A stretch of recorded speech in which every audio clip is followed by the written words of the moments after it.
David et Anna ont 2 points communs. Ils sont tous les 2 étudiants confinés à Tours et ont fait appel pour la première fois à l'aide alimentaire pendant ce second confinement. David est arrivé du Togo en septembre. Il suit tous ses cours de master de philosophie à distance dans sa chambre de 9 mètres carrés.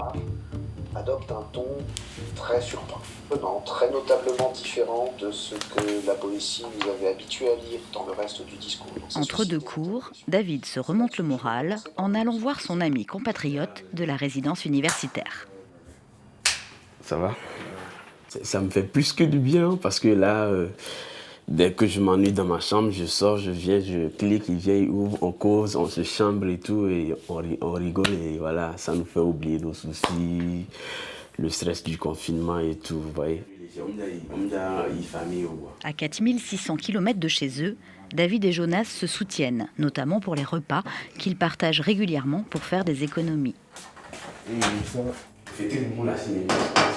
Pendant 1 mois, David n'a mangé qu'un seul repas par jour.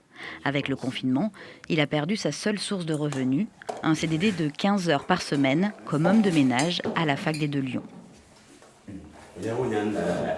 Le soir, j'essaie de manger un peu plus léger. Je prends des cookies, je sais pas, les cookies. Voilà, j'achète ça au supermarché, j'en ai, voilà. Ou soit je prends des bananes et tout, et c'est bon.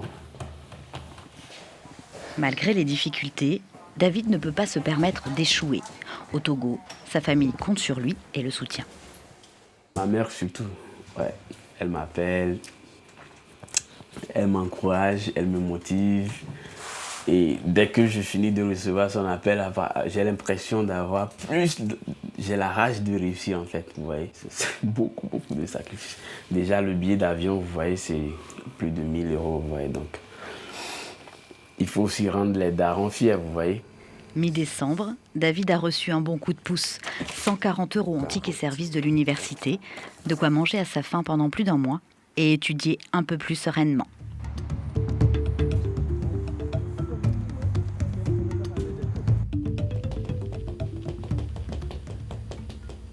Dans le centre-ville de Tours, Anna suit un double cursus en sciences du langage et en musique. Percussionniste, elle s'entraîne comme elle peut dans son petit appartement. Avec le confinement, elle est privée de sa bouffée d'oxygène, les concerts et l'interaction avec les autres musiciens. En fait, c'est quelque chose qui me rend heureuse, en fait, moi. Et c'est comme si on n'avait plus le droit d'être heureux, en fait. C'est comme si on nous empêchait, effectivement, qu'on avait le droit de faire des choses et qu'on nous disait que c'était pas... en gros, que la musique n'est pas nécessaire. Plus de musique, plus d'amis, plus de rire. À 24 ans, Anna a l'impression de perdre pied depuis le début de ce 2e confinement.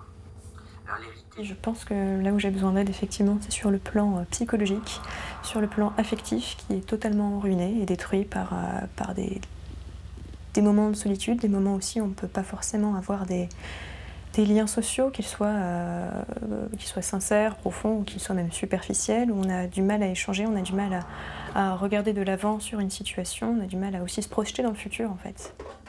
Et financièrement, sans petit boulot, c'est aussi compliqué. Une fois le loyer payé, il lui reste 10 € pour manger. Elle ne s'est jamais sentie légitime à demander de l'aide et pourtant... Il y a eu des semaines là où j'avais décidé d'acheter quelque chose plus du domaine culturel, un livre, quelque chose, et je me suis dit, là c'est pas grave, pendant 2 jours je vais pas manger. Je vais boire, mais voilà, c'est pas grave. C'est déjà arrivé, effectivement. Début décembre, Anna a fini par avoir recours à l'aide alimentaire devant la fac des tanneurs. Un tartiné? Oui. C'était au Petit Caddy, épicerie ambulante de la Croix-Rouge, créée spécialement pour les étudiants avant le 2e confinement. Merci infiniment.